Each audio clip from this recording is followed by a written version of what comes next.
L'encre coule, le sang se répand, la feuille buvard absorbe l'émotion, sac d'images dans ma mémoire. Je parle de ce que mes proches vivent, de ce que je vois, des mecs coulés par le désespoir, qui partent à la dérive, des mecs qui pour 20 000 de shit se déchirent. Je parle du quotidien, écoute bien, mes phrases font pas rire, rire, sourire, certains l'ont perdu. Je pense à Momo qui m'a dit à plus, jamais je ne l'ai revu.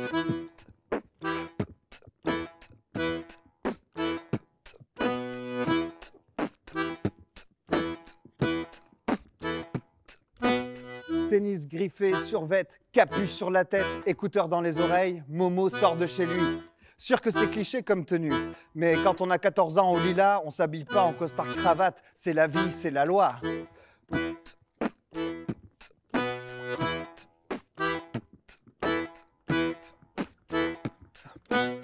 Pour la musique, encore un cliché, le rap dans une cité. Un cliché aux oreilles des gens qui écoutent autre chose ailleurs.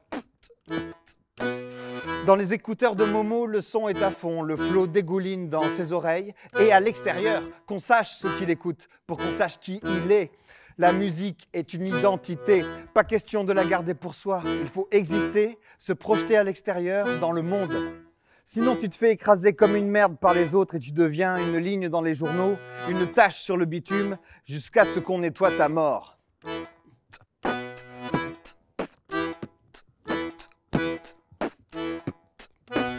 Momo marche dans une allée, direction le parking de la Tour 3.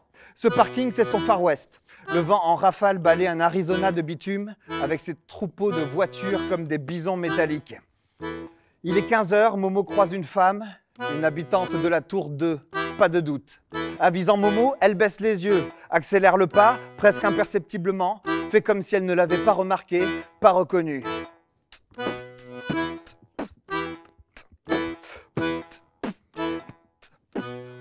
Elle fait comme si, mais ça ne marche pas.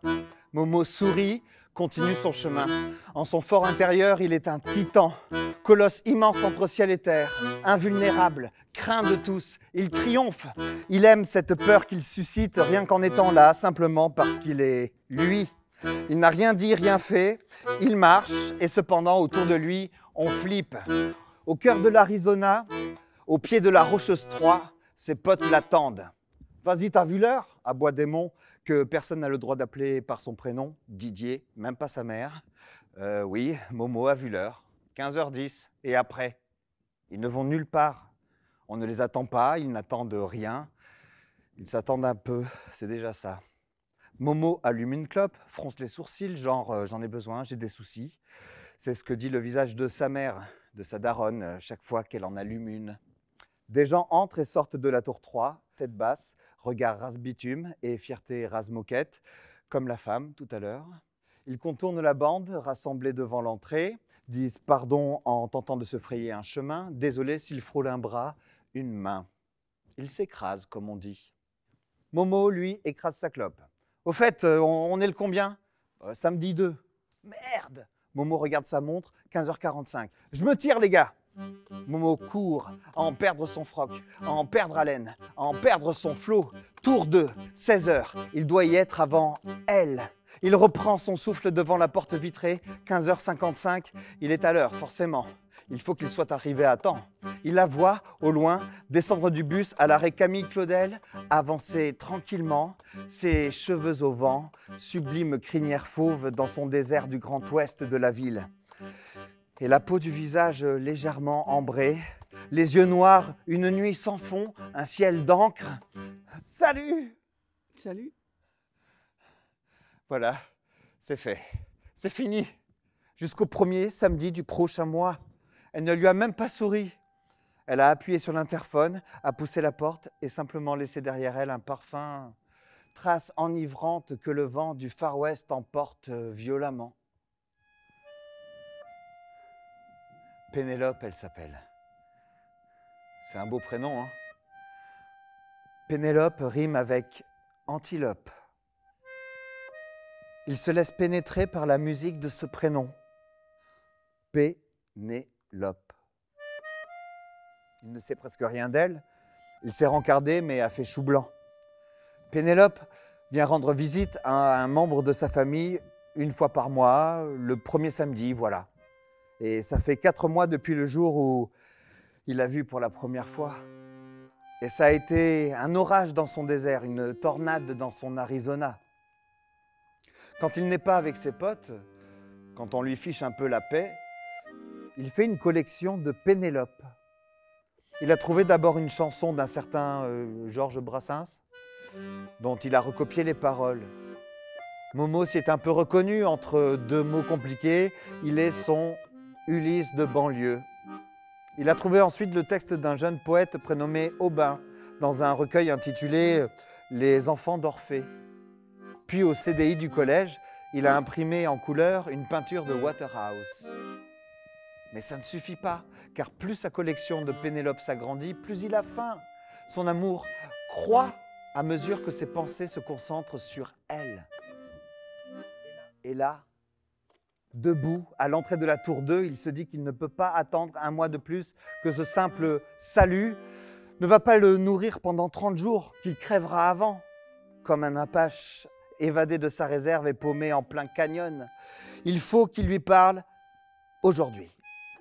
Il va l'attendre aussi longtemps qu'il faudra, cette fille qu'il ne connaît pas et qui a rendu sa vie encore plus insipide qu'elle ne l'était déjà par sa seule absence. Elle apparaît à nouveau. Momo se lève d'un bond. Salut. Salut. Tu fais quoi là? Tu m'attends? Oui. Enfin non. Si. T'es pas du quartier, hein? Non, j'habite en centre-ville. Je suis venu rendre visite à mon grand-père. Bah voilà, je m'en doutais. Ça craint un peu par ici, tu sais. Je vais te raccompagner jusqu'à ton arrêt de bus, c'est plus prudent. C'est pour ça que tu m'as attendu? Pour m'accompagner à l'arrêt de bus qui est à quelques pas? Tu ne viens pas souvent ici, hein? Non, une fois par mois. Qu'est-ce qui t'amène? Je viens voir mon grand-père. En fait, je viens pas seulement le voir, je l'approvisionne. Ah, tu lui apportes à manger? Oui, mais des nourritures intellectuelles. Des quoi? Des nourritures intellectuelles. Des livres, si tu préfères. Ah ok, ouais. Ça doit être chiant, non? De quoi? De lire. Bien sûr que non, c'est passionnant. Le bus arrive, numéro 5, direction Hôtel de Ville. Bon bah merci de m'avoir accompagné, c'est très gentil. La porte du bus se referme, le chauffeur démarre. À la vitre, l'apparition lui fait un signe de la main, puis est emporté dans la nuit percée de réverbères.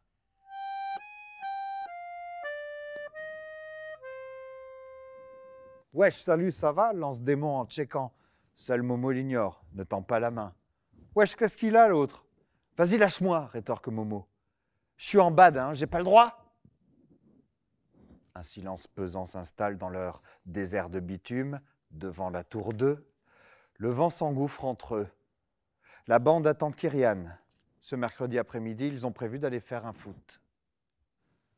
Un homme approche. V'là Yoda.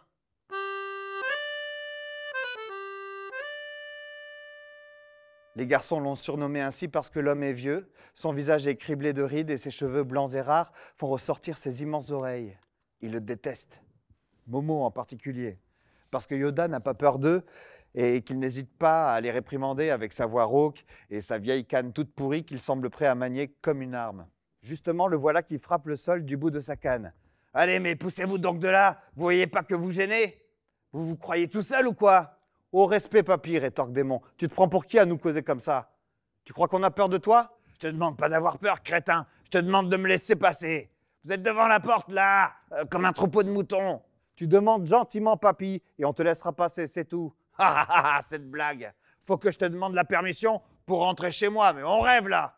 Les garçons s'écartent, font pleuvoir les insultes sur Yoda. Seul Momo reste fermement campé devant la porte, droit comme un totem. Bon, alors, tu bouges ou pas, jeune freluqué? Quoi? Tu me traites d'enculé? La main part mécaniquement. Momo n'a pas réfléchi, n'a pas eu le temps. Sa main, comme si elle était indépendante de son corps, s'est ouverte, a bondi vers l'homme, l'a atteint au visage. Sous le choc, celui-ci lâche sa canne, perd l'équilibre, s'effondre. Et sa tête heurte le ciment de la marche qui entame l'arcade sourcilière d'où jaillit le sang. Les autres éclatent de rire. Momo, galvanisé par les ricanements de ses potes, donne un coup de pied au vieillard dans le ventre, comme il aurait shooté dans un ballon, ivre de triomphe, avant de lâcher méprisant. Allez, on se casse les mecs. Le groupe de s'éloigner, comme un seul homme, vers le terrain de foot, avec l'air de Dalton se rendant au saloon pour trinquer à un mauvais coup.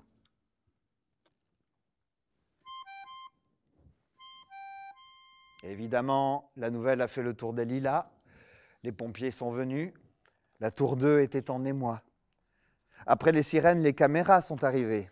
Quelques habitants se sont exprimés au micro des journalistes. C'est terrifiant. Madame, vous savez qui a pu faire ça? Des noms se murmurent, mais moi je ne sais pas. Oui. Momo restera un murmure, sauf dans la cour du collège, sur le terrain de foot et devant les halls d'immeubles, où ce sera plutôt une clameur de la part des jeunes. Un mec qui n'a pas pitié d'un vieux, il n'en aura pour personne. Il est capable de tout. Un temps, Momo a redouté d'être convoquée au commissariat, que sa mère sache, qu'elle le punisse, mais elle n'a rien dit. Et évidemment, elle était au courant qu'un vieux a été passé à tabac. Le soir, au dîner, elle était toute tourneboulée. Ras-le-bol de ce quartier pourri, de cette poubelle à ciel ouvert. Si ton connard de père nous avait pas lâchés, on aurait les moyens de se tirer d'ici. Momo a vaguement écouté. Au fond, toujours la même rengaine, aucun mot nouveau pour percer le ciel monotone. Pas de quoi en faire un titre de poème qui donne envie de rêver. Et puis, Yoda n'a pas porté plainte, ça aussi Momo l'a su au bout de quelques jours. Yoda était rentré chez lui et il n'avait rien dit à la police parce qu'il ne savait pas qui lui avait fait ça. Il a les fouettes, il a compris à qui il a affaire. C'est pas lui qui va faire la loi dans le quartier. Le but d'une vie, c'est pas la justice ni l'honneur, c'est le bonheur, la tranquillité combinée à la sécurité. Et ça ne s'obtient pas en la ramenant. Pas au lilas en tout cas.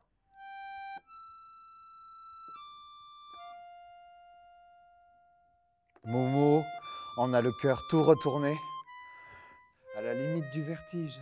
C'est elle! Bon sang! Avec 2 semaines d'avance sur l'espérance qu'il trimballe chevillée au corps. Toi l'épouse modèle, le grillon du foyer, toi qui n'as point d'accroc dans ta robe de mariée, toi l'intraitable Pénélope. Eh, salut! T'es en avance? Comment ça? Je ne t'attendais que dans 2 semaines. Tu m'attendais? Tu m'as dit que pour les livres, ton grand-père, enfin, voilà, que tu viens qu'une fois par mois. En principe, oui, mais il s'est passé quelque chose de grave. Peut-être que tu es au courant De quoi? de ce qu'on a fait à mon grand-père? Non, vas-y, dis, on l'a cambriolé? Battu. On l'a frappé. Des jeunes. Une bande en bas de la tour. Il est tombé. Il s'est ouvert l'arcade sourcilière et un garçon lui a donné un coup de pied dans le ventre. 4 côtes cassées. Ah bon? Ah, tu vois, toi aussi, ça te choque. C'est fou, non? Mon grand-père a 91 ans. Tu te rends compte? 91 ans? Comment peut-on s'en prendre à un homme de cet âge-là? Il ne peut pas se défendre. Comment tu t'appelles? Momo. Momo, dis-moi la vérité. Toi qui es du quartier, sais-tu qui a pu faire ça? Non, ton grand-père doit le savoir. Non, il sait pas. Il connaît pas le nom de ces lâches. Tu me le dirais, hein, si tu savais. Oui, je te le dirai. Toi, tu n'es pas comme ces voyous. Je l'ai bien vu l'autre jour quand tu m'as raccompagné. Mais tu sais quoi? Je ne vais pas laisser cet affront impuni. Tu peux en être sûr, je vengerai mon grand-père, ce type. Celui qui a fait ça, je le trouverai. Je n'ai pas peur.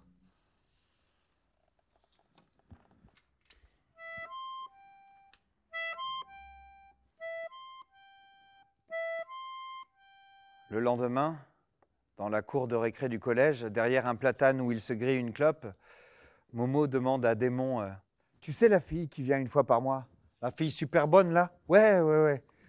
Tu savais qu'elle était la petite fille de Yoda? Sans deck, sérieux, c'est bizarre l'anégétique. Comment un mec aussi chum peut avoir une petite fille aussi sexe? Ouais, c'est bizarre. N'empêche, je lui ai causé, tu vois, genre 2 minutes l'autre fois et elle a dit qu'elle va venger Yoda. Wesh, et alors, t'as peur d'une gonzesse? Non. Il a peur d'autre chose. Hein. Mais pas moyen de dire de quoi. Et pas moyen de nommer cette peur. Elle est interdite de citer. Pas moyen de dire à Démon que cette fille Pénélope n'est pas une fille. Elle est plus que ça, tellement plus. un tourment, une obsession, un but, une vie entière. Comment pourrait-il confier ces paroles à Démon, son ami, son frère? S'il se confiait, sa gloire serait ternie. De titan, il deviendrait nain. Une fois de plus, le silence fait la loi.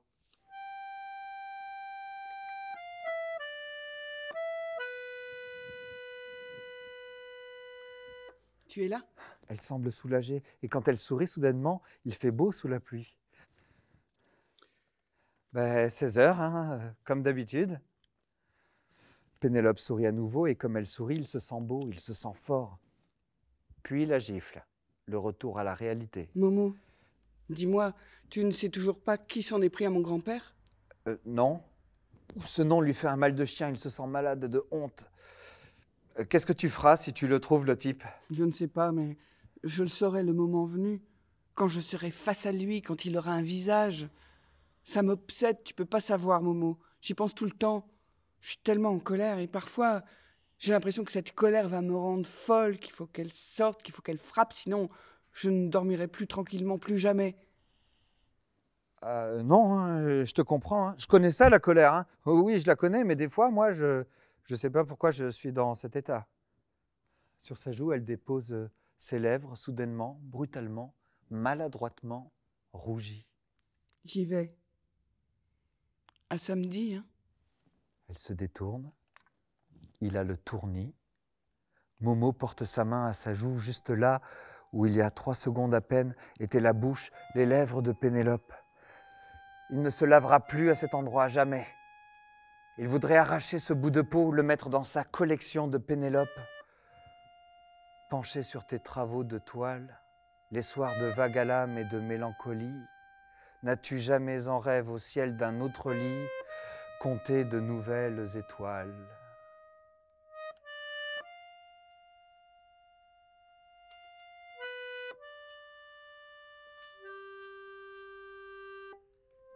Momo replie le papier dans sa poche. Il aurait aimé lui écrire un long texte, une déclaration en vers ou une chanson, déclamer un slam, genou en terre, étaler les rimes là, sur le bitume, comme un parterre de fleurs. Des heures durant, il s'est cassé la tête. Et de sa tête n'est sortie qu'une phrase timide et pâle. En fait d'océan, rendant compte de l'odyssée de son cœur, il n'a produit qu'une mare au canard. Il est 15h50 et il surnage devant l'arrêt de bus Camille Claudel. La voilà. La diligence freine au milieu du Grand Ouest dans un nuage de pots d'échappement. Pénélope en descend. Aussitôt, elle lui prend le bras. Ils font quelques pas. Tu sais, c'est fou, le temps passe et les hommes ne changent pas. L'argent, toujours l'argent. 250 €, c'est ce que ça m'a coûté. Quoi? La vérité? Tu trouves que c'est cher payé? Ça dépend, cher payé pour acheter quoi? Ce qu'on ne m'a pas dit gratuitement? Tout a un prix, paraît-il. La loyauté aussi. Tu sais ce que c'est, la loyauté? Non, tu ne sais pas. Remarque, ça ne m'étonne pas. Si tu le savais, si tu avais un peu, juste un peu, le sens des valeurs, tu agirais autrement. Tu te fous de ma gueule? Non, bien sûr que non, je te jure que non. Et tu comptais te foutre de ma gueule combien de temps encore? Un de tes potes t'a vendu 250 €, voilà ce que tu vaux aux yeux de tes amis. Tu vois, je pensais qu'à ça. Trouver le type, le voir, le regarder droit dans les yeux, et je me disais que tu m'aiderais, alors que depuis le début, le type en question était devant moi. Un épais silence enveloppe les deux jeunes gens. Momo ne dit rien, car même en lui, au fond de lui, ça ne s'exprime plus. Il n'y a plus de mots, aucun.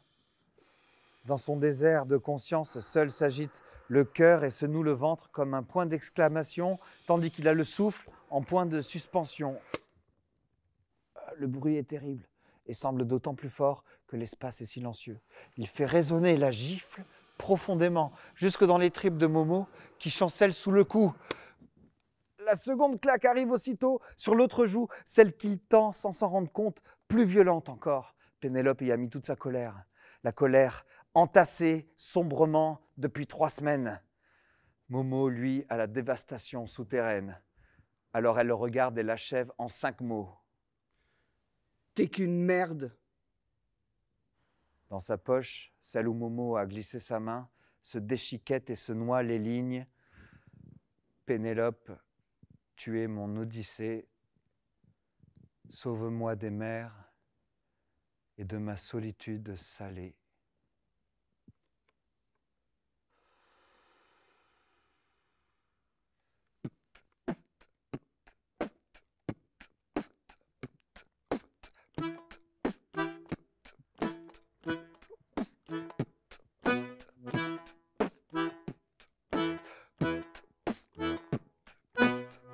Momo n'est pas allé en cours, les pieds entourés d'un tas de mégots qu'il a fumé pour tuer le temps. Il est sur le pied de guerre à l'entrée de la tour 2. Momo fait le guet avec la ferme intention de se venger. Du haut de la fenêtre de sa cuisine, Monsieur Delorme, alias Yoda, a bien remarqué le manège du freluquet qui l'a frappé. 3 heures déjà qu'il le regarde attendre. Résistant, le petit. 3 heures dans le froid, il faut en vouloir. Le froid, Momo ne le sent même pas. Sa colère bout en lui. Le visage de Pénélope est un grill sur lequel son âme se tortille. La porte d'entrée s'ouvre et la canne en sort la première. Momo se redresse aussitôt, tel Ulysse à l'heure de sa vengeance. Yoda descend la marche de l'entrée douloureusement, se tourne et fait face à son agresseur. D'un côté la canne, de l'autre les poings. Subitement, un troisième élément surgit. Un flingue. Yoda braque une arme sur Momo qui recule instinctivement, comme si la force, soudain, venait de changer de camp. Maintenant, tu la fermes et tu me suis. Momo ne bouge pas. Fais ce que je te dis, monte. Tu bouges, t'es mort. Tu tentes quelque chose, je tire. Tu appelles à l'aide, je t'explose. Compris? Momo hoche la tête et emprunte l'escalier. Arrivé sur le palier du 2e étage, le vieil homme lui tend un trousseau de clés. Ouvre et entre, pas un mot, pas un geste. Momo s'exécute. À la fièvre de la colère succède le froid de la peur qui dégouline. Momo n'est plus que la pisse qu'il sent entre ses jambes, imbiber son jogging noir, couler dans ses baskets griffées, imprégner ses chaussettes de sport. Là, pose ton cul dans ce fauteuil. Momo obéit. Le vieil homme s'assoit à son tour, en face, à 2 mètres environ. Il pointe son arme droit devant lui, juste à hauteur de la tête de Momo. Tu voulais un face-à-face, je crois, jeune homme. Le voici. Le vieillard s'enfonce plus confortablement dans son fauteuil, semble se détendre, mais le pistolet demeure tendu, à bout de bras. Alors à présent, faisons un peu connaissance, veux-tu? Oui, monsieur. Alors réponds-moi, à qui ai-je l'honneur? Hein? On dit pas un, on dit comment? Comment, monsieur? À qui ai-je l'honneur? Comment t'appelles-tu? Momo, monsieur. Momo? C'est pas un prénom, ça. C'est le diminutif de quoi? Mohamed? Mokhtar? Morgane. Quoi? Morgane. Tu te fous de moi? Momo, c'est le diminutif de Morgane. Oui, monsieur, je m'appelle Morgane. Mais ça vient d'où, ça, Morgane? C'est celte, monsieur. Ma mère est née en Bretagne. Et elle s'appelle comment, ta mère? Gwendoline. Oh, jolie. Très jolie. Enchanté, Morgane. Et moi, je m'appelle comment? Hein? Ben, on dit pas un, je te demande comment je m'appelle. Ça fait 3 décennies que les gosses du quartier me donnent des surnoms. D'abord, c'était Haddock, comme le capitaine, puis Doc, comme dans Retour vers le futur, puis après, ça a été Dumbledore. Et là, aujourd'hui, toi et tes potes, vous me surnommez comment? Yoda. Yo quoi? Yoda, la guerre des étoiles. Le petit bonhomme vert, là? Le maître Jedi? Mais voilà qui est flatteur. Ben, vous trouvez? Excusez-moi, monsieur, mais Yoda, il est vieux et il est vert. Hein. L'apparence. L'apparence. Sais-tu seulement ce que signifie Yoda? Ça vient du grec oida. Je sais. Yoda, c'est celui qui sait. Le sage. Ça me va très bien comme surnom. Ça vaut même le coup que je te descende pas tout de suite d'une balle entre les 2 yeux et qu'on continue de discuter. Momo blêmit. Yoda éclate de rire. Dis-moi, Morgane, je peux t'appeler Morgane? Ça dépend. Vous, c'est quoi votre prénom? Tu veux dire à part Yoda? Moi, c'est Amédée. Ah, c'est arabe, ça, non? Non, non, tu confonds avec Ahmed. Amédée, c'est savoyard. En allemand, on dit Amadeus, comme Mozart. Je connais pas, c'est qui? Amédée Yoda attrape sa canne, se relève, le revolver toujours fermement braqué vers Momo. Il farfouille dans des CD. tourne le dos au garçon un court instant. Les cordes soudain emplissent le salon. Amédée se retourne et clame « Petite musique de nuit, sérénade en sol majeur, allegro !»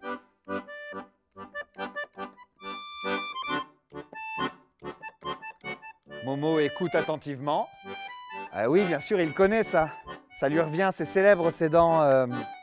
Mais oui, la pub pour les couches culottes, le bébé qui court dans l'herbe. Amédée se rassoit. Bon, trêve de plaisanterie, l'heure tourne. Et nous n'avons pas encore vraiment bavardé. Toi, tu rêvais de me casser la gueule par esprit de vengeance. Et moi, j'étais désireux de faire ta connaissance pour comprendre. Comprendre quoi, monsieur? Ton objectif? J'ai pas d'objectif. Bien sûr que si. Tu m'as tout l'air d'un garçon sensé. Oh, pas très futé, c'est sûr, mais pas irrécupérable non plus, attention. Tant qu'il y a de la vie, il y a quoi? De l'herbe. Tu m'as pas frappé par plaisir l'autre fois, si? Réponds. Non.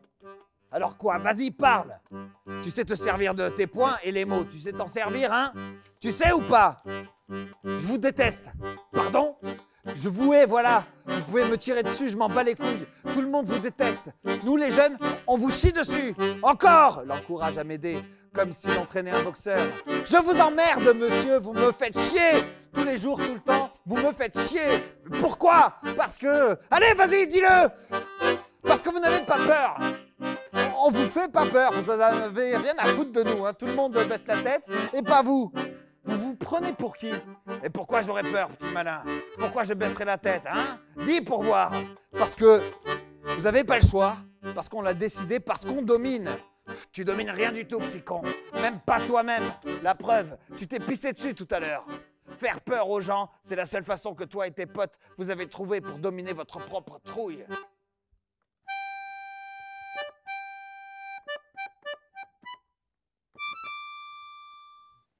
Monsieur Amédée, je peux vous poser une question? Oui, vas-y, je t'écoute. Pourquoi vous n'avez pas peur de nous? Oh là, ça, c'est une vieille histoire. T'as entendu parler de la Seconde Guerre mondiale? Tu dois l'étudier, ça. Oui, monsieur. La guerre, nous l'avons perdue en 40 et elle s'est achevée officiellement en 45. T'es-tu jamais demandé ce que la France a fait pendant ce temps? Eh bien, elle a été occupée par les Allemands? Oui, Momo. Moi, en 39, je n'ai que 15 ans, je ne suis pas mobilisé pour devenir soldat, contrairement à mon père qui d'ailleurs ne reviendra jamais. Oh merde! Ça, Momo comprend. L'absence d'un père, il sait ce que c'est. En 39, j'étais trop jeune pour aller au front, mais déjà trop âgé pour ne pas comprendre ce qui se passait. Intérieurement, j'enrageais, mais je n'avais pas d'armes, jusqu'à ce que je devienne Félicien. Ah ouais, c'était un nom de code comme dans les films d'espionnage? Oui, on peut dire cela. Sauf qu'il n'était pas question d'espionnage, mais de résistance. Vous avez shooté des Allemands? Fait péter des voies ferrées? Pour ma part, point d'explosif. Mais des mots qui valent bien parfois la dynamite. J'étais apprenti dans une imprimerie et je contribuais à la presse clandestine contre l'occupant et le gouvernement de Vichy. J'aidais aussi à la diffusion de faux papiers. Évidemment, c'était dangereux. Et en 1944, j'ai été déporté dans un camp. Déporté? Mais je croyais que c'était les Juifs qui étaient envoyés dans les camps. Ah mais alors, vous êtes juif, monsieur Amédée? Ni juif, ni chrétien, ni musulman. Dans ma vie, je n'ai eu qu'une seule religion, la liberté. Les camps n'étaient pas réservés qu'aux juifs, mais aussi aux tziganes, homosexuels, handicapés, prisonniers politiques, résistants. Les camps étaient comme un monde de damnés. Ah, c'est fou, monsieur Amédée, ce que vous me racontez, là. Mais quand même, vous n'avez pas répondu à ma question sur la peur. Pourquoi vous n'avez pas peur de nous? C'est quoi le secret? Momo, imagine les bombes, les morts, la défaite, la disparition de mon père, l'angoisse d'une mère, l'angoisse de tous les gens autour de toi. Imagine les risques, être arrêté, torturé. Sous l'horreur de la torture, tu peux craquer, trahir tes frères. Imagine l'arrestation, Les armes, les cris dans une langue que tu ne comprends pas, puis le camp, la faim, la maladie, la misère. Wow, les boules, je ne te le fais pas dire. Durant toutes ces années, la peur et moi, nous nous sommes apprivoisés. Alors tu vois, Momo, quand tu me demandes le secret pour ne pas avoir peur, tu fais fausse route. On peut avoir peur, c'est normal. Mais il ne faut pas avoir peur d'avoir peur. Un grand homme a dit un jour, « J'ai appris que le courage n'est pas l'absence de peur, mais la capacité de la vaincre. » Donc, monsieur Amédée, vous voulez dire que vous avez eu peur de nous, mais que vous avez vaincu cette peur? Non, Momo. Je veux dire que la peur, je l'ai vaincue il y a des décennies déjà, bien avant ta naissance. Je n'ai pas courbé l'échine en 40 devant les soldats allemands. Pourquoi le ferais-je aujourd'hui devant toi et tes potes? Monsieur Amédée, vous allez me garder prisonnier encore longtemps, là? Mais qui t'a dit que tu étais prisonnier? Cela fait plus d'1 heure que j'ai posé mon revolver, tu ne t'en es pas rendu compte? Ah, mais je peux partir alors? Ah, bien sûr. Mais attendez, je voudrais savoir, au début, vous aviez prévu de me tuer pour vous venger? Ce revolver appartenait à mon défunt père. Ça fait au moins 70 ans qu'il n'a pas vu une seule balle. Mais alors pourquoi? Si je t'avais demandé gentiment de venir chez moi pour que nous discutions, aurais-tu accepté? Non. Nous sommes d'accord. Tu ne m'as pas laissé le choix. Je t'ai parlé d'un grand homme tout à l'heure. Oui, celui qui a dit qu'il fallait vaincre la peur? Oui, Nelson Mandela. Il a dit une autre chose que j'aimerais que tu retiennes. La meilleure arme, c'est s'asseoir et parler. Alors, si un de ces jours tu veux revenir discuter librement, tu seras le bienvenu, Momo. Toute la journée, Momo n'a pensé qu'à ça, y retourner. Et cette envie a transfiguré sa journée au collège.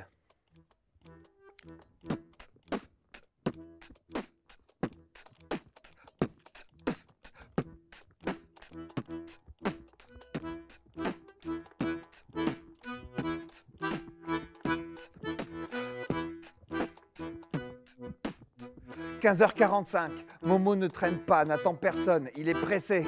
Le flot dans les oreilles, il marche pour de vrai, ce n'est pas une errance. Profitant de la sortie d'un mec de la tour 2, il pénètre dans le hall.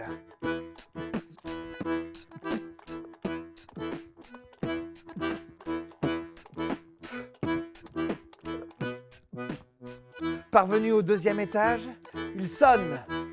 « Entrez, c'est ouvert. » Oh, tiens, bonjour Morgane.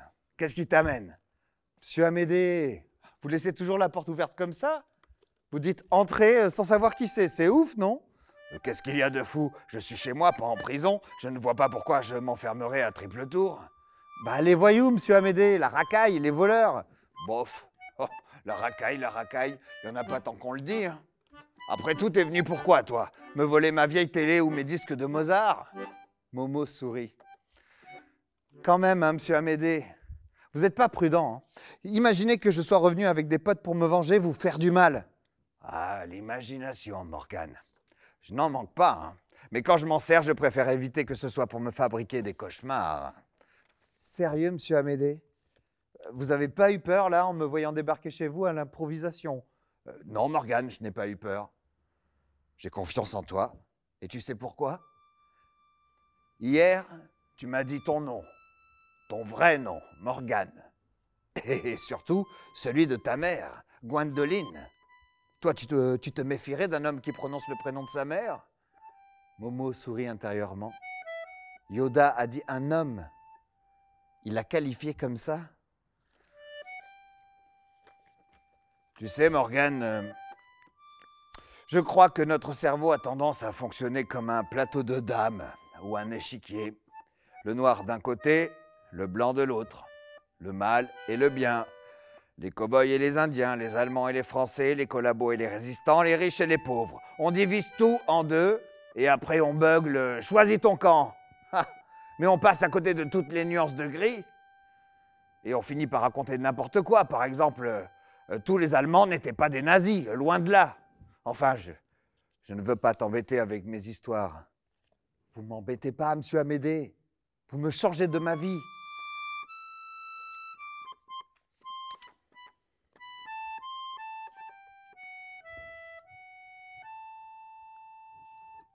Maman?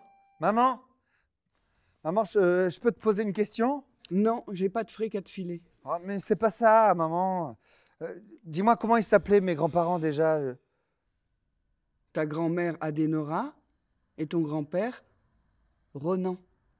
Adénora, Ronan. Et ils faisaient quoi dans la vie? Adénora ne faisait rien. Enfin, elle nous élevait. Elle tenait la maison. Et ton grand-père Ronan était marin. Marin. Comme Ulysse.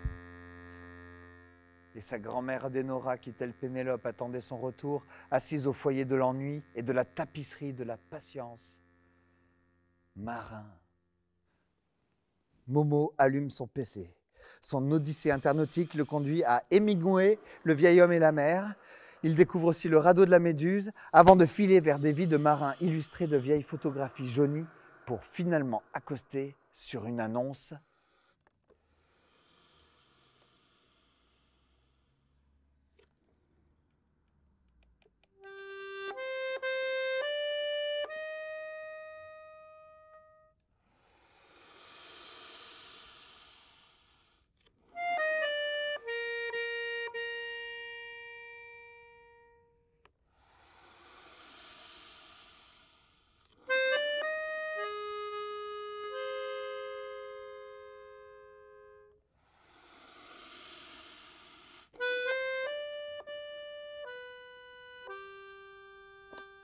Momo a passé plusieurs heures plongé dans les pages de ses recherches.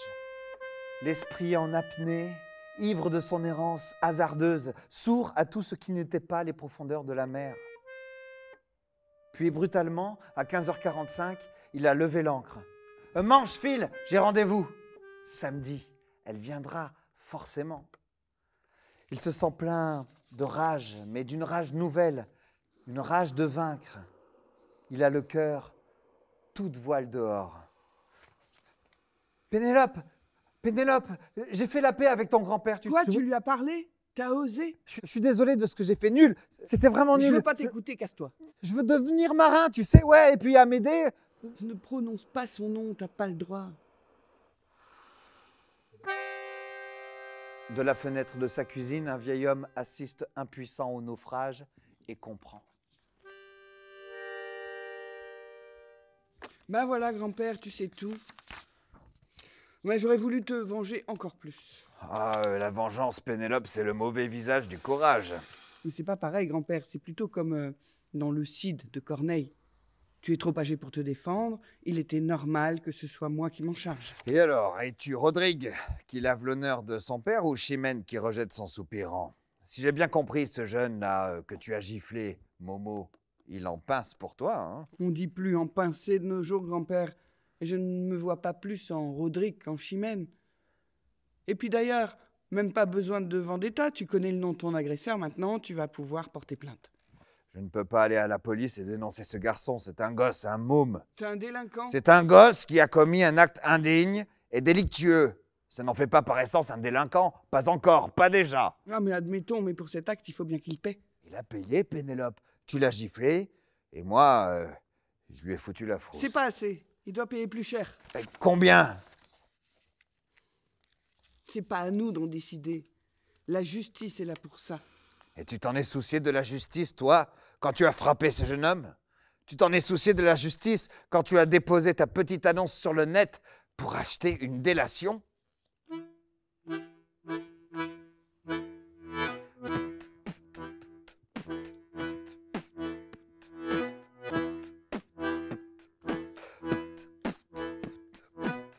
Dans l'Arizona des Lilas, l'esprit de vengeance continue de circuler comme un vent mauvais qui ferait tourner les têtes. Une occupation morbide, une manière désespérée de conjurer le sort qui semble s'acharner sur Momo. Si celui qui a lâché son nom en échange de 250 € avait fermé sa gueule, tout serait encore possible pour Momo dans le cœur de Pénélope. Si quelqu'un doit payer maintenant, c'est bien ce traître. Et l'attente n'est pas longue pour Momo. Un appel de démon lui donne rapidement satisfaction. Wesh, j'ai le nom que tu veux, Momo. La personne qui t'a balancé, c'est Mimi. Mimi Souris. Quoi? Myriam, alias Mimi Souris, à cause de ses incisives légèrement en avant. Juste une fille, une élève de 5e, et surtout, la petite sœur de Démon. Putain, mais qu'est-ce qui lui a pris à ta frangine? Je la connais depuis qu'elle est née, sérieux, je suis comme un cousin pour elle. Je sais, Momo, c'est la honte. Ce qu'elle a fait, ça craint, mais c'est ma sœur, c'est une fille. Et elle a que 12 ans. Mais pourquoi? Pourquoi elle a fait ça? Si je te le dis, Momo, tu vas encore plus avoir envie de te venger. Mais elle m'en veut de quelque chose, je sais pas. C'était pour me faire chier? Même pas, Momo. Pire que ça. Tu connais Louboutin? Ben non, c'est qui? C'est un gars des Lilas? Mais non, wesh, c'est une marque de godasses, des pompes de luxe. Elle a trouvé une paire de Louboutin dans sa pointure sur un site de vente en ligne. Attends, t'es quand même pas en train de me dire que ta sœur m'a trahi pour s'acheter des godasses? Bah si, Momo, c'est la honte. Il fallait un châtiment pour Mimi. Sans quoi, ça se serait su que Momo n'avait pas réglé ses comptes. Mais fallait quand même la protéger, la môme. Alors voilà, Démon a proposé de lui couper les tifs parce que ça se verra et que ça fera signe. C'est OK pour Momo. Marché conclu.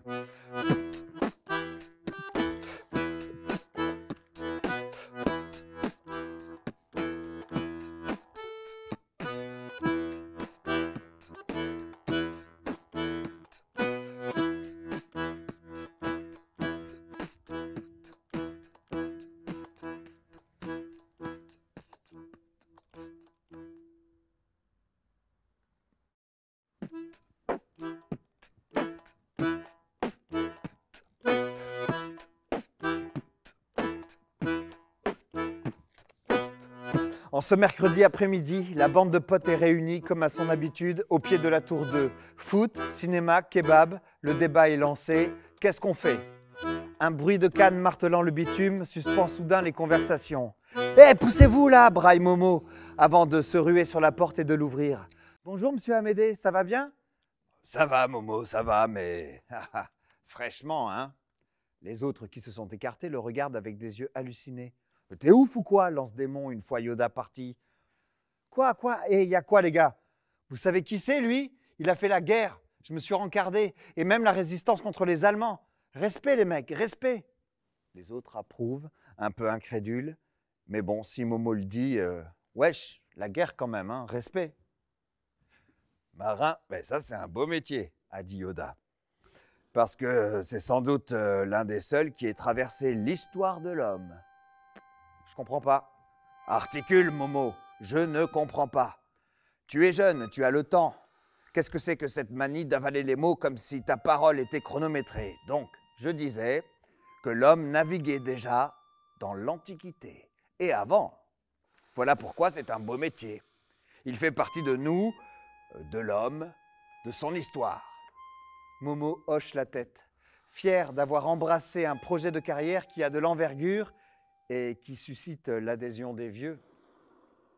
Il repense à son grand-père, l'inconnu de Bretagne, l'odyssée de l'amour, l'errance de son impuissance à conquérir le cœur de Pénélope, et puis la mer comme une promesse d'horizon et d'aventure. Une vie aux antipodes des lilas, une vie d'eau et pas de bitume, une vie de pont, de voile, de cordage, de passage, d'épices et de combat contre les pirates du lointain. Monsieur Amédée? Oui. Comment on fait pour plaire à une fille qui ne veut pas de vous? Vaste question. Aussi vaste qu'un océan. Vous n'avez pas une petite idée? Eh bien, pour commencer, parle-moi un peu d'elle et puis des raisons qui font que tu penses qu'elle ne veut pas de toi. En fait, c'est parce que j'ai fait le con et je ne sais pas comment me rattraper. Tu peux peut-être lui offrir des fleurs. Ah, monsieur Amédée, vous êtes trop drôle, arrêtez, hein, j'ai mal au ventre. Je vois pas ce qu'il y a de drôle, Morgane. Mais monsieur Amédée, ça se fait plus du tout, sérieux. Oh, vous vexez pas, mais ça, c'est un truc de vieux. Hein. Merci. Non, mais voilà, il faut pas prendre l'abeille. La mouche, tu veux dire Morgane, non? Ouais, et puis bon, je peux pas traverser les lilas avec un bouquet de fleurs. J'ai pas envie de passer pour une pédale, moi.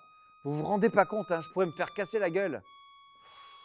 Se faire taper dessus à cause d'un bouquet dans un quartier qui s'appelle les Lilas, franchement, ça fait peine à imaginer. Pourquoi?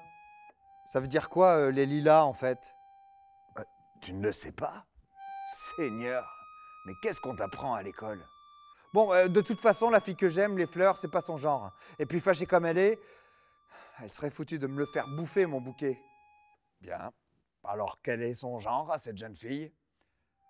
Son genre, intello. Ouais, elle lit plein de livres et même, elle en conseille à son grand-père. Et je suis sûr qu'en classe, elle a une super moyenne, hein. Elle a une tête à avoir des bonnes notes, les félicitations même, hein.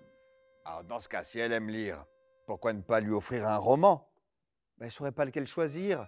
Je lis jamais, moi. Je ne vais pas mitonner et lui faire croire que je lis. Bon, c'est sûr, tu as raison. En amour comme en amitié, mieux vaut ne jamais tenter de se faire passer pour celui qu'on n'est pas. Bon, mais tout ça, ça ne me dit pas ce que je vais faire pour la fille que je kiffe. Peut-être pourrais-tu lui écrire une lettre, un poème, une confidence. Ce serait, je pense, un heureux premier pas. Oui, je pourrais, mais je ne sais pas écrire. Bah, tu n'as pas appris au CP? Non, mais je veux dire, je ne sais pas écrire bien comme il faut, avec les jolies phrases, le style, le tout, quoi. Oh, le style, il vient souvent de la force de ce que l'on a à dire.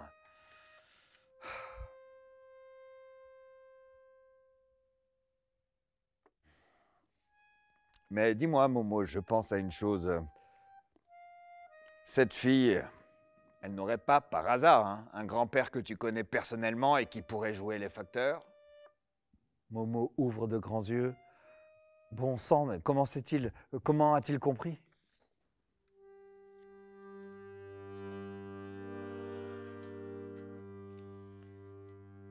Pénélope, tu es mon Odyssée. Sauve-moi des mers et de ma solitude salée. Voilà, c'est ce que j'avais écrit. C'est resté au fond de ma poche de mon jean la fois où tu m'as claqué. Mais c'était sincère.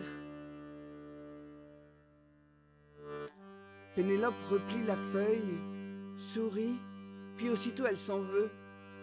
Aimerait gifler le sourire qu'elle a eu, l'arracher de ses lèvres. Elle serre les dents, enragée d'avoir ressenti un instant une tendresse amusée, insupportable d'admettre qu'avant de découvrir ce que Momo avait fait, elle avait éprouvé pour lui. Quoi? Le début d'une affection? Quelque chose comme un étonnement plaisant, une confiance balbutiante et gracieuse, une promesse de lien. Mais quelque chose en elle résiste. Comme un pic de glace refusant de fondre à la chaleur des battements du cœur et des pulsations du sang. La morale lui commande de haïr celui qui a osé frapper son grand-père. Tant de Cide de Corneille, comment Chimène a-t-elle pu finalement épouser le meurtrier de son père et l'aimer au point de pardonner le crime? Pardonner. Pardonner, son grand-père n'a que ce mot-là à la bouche. Pénélope pourrait envisager d'accorder à Momo son pardon, mais à la seule condition qu'il souffre à son tour.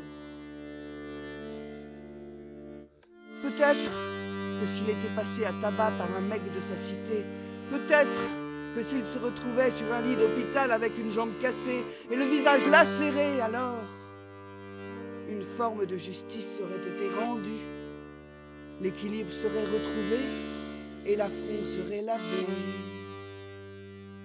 Et Pénélope pourrait dormir en paix. Alors, monsieur Amédée, vous lui avez donné? De quoi parles-tu, Momo? Mais de ma lettre à Pénélope. Ah, oui, bien sûr, je la lui ai donnée. Et quoi?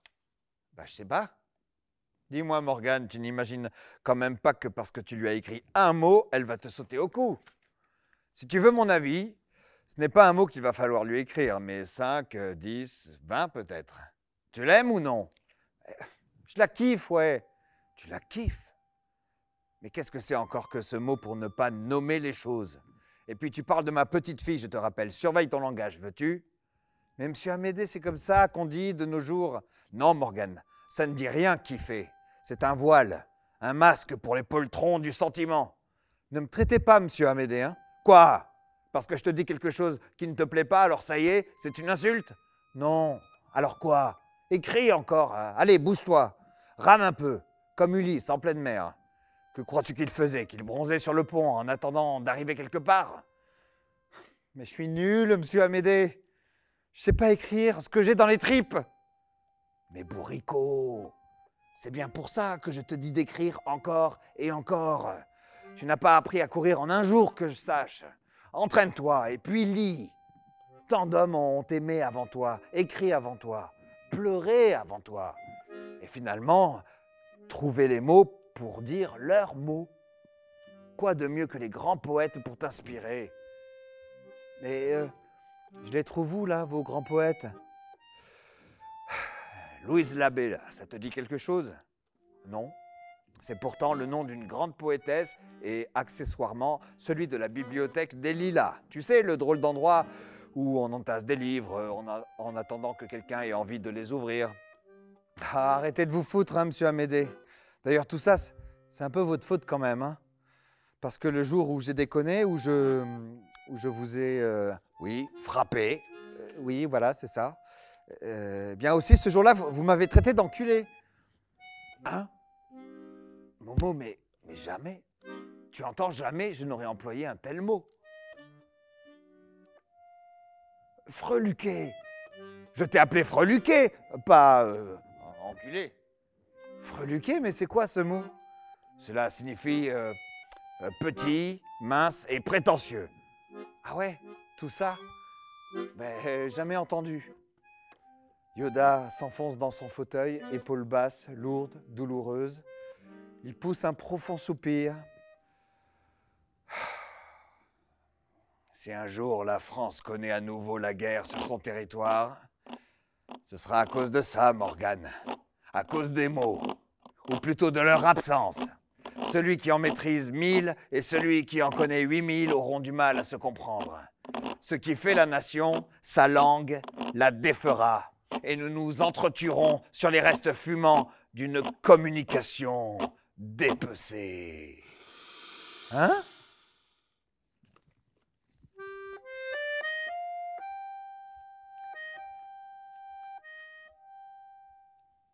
Bonjour, excusez-moi, je cherche la poésie, madame, s'il vous plaît. La poésie, vraiment? Eh bien, vous trouverez ça au bout de cette allée. Et dites-moi, vous, madame, vous y connaissez en poésie? Vaguement, oui. Parce que je cherche des poèmes d'amour. Vous croyez que vous pouvez m'aider? L'amour? Vaste océan, mon petit, quel genre d'amour? Triste, impossible, courtois, célébrant la beauté? Oui, la beauté. La beauté des yeux même. Bleu comme la mer, vous savez? Elle sourit, conquise par ce visage juvénile et pourtant déterminé, perdu mais confiant, un peu effrayé mais plein d'espoir. Son doigt glisse sur les tranches des livres, s'arrête et en extirpe les yeux d'Elsa de Louis Aragon.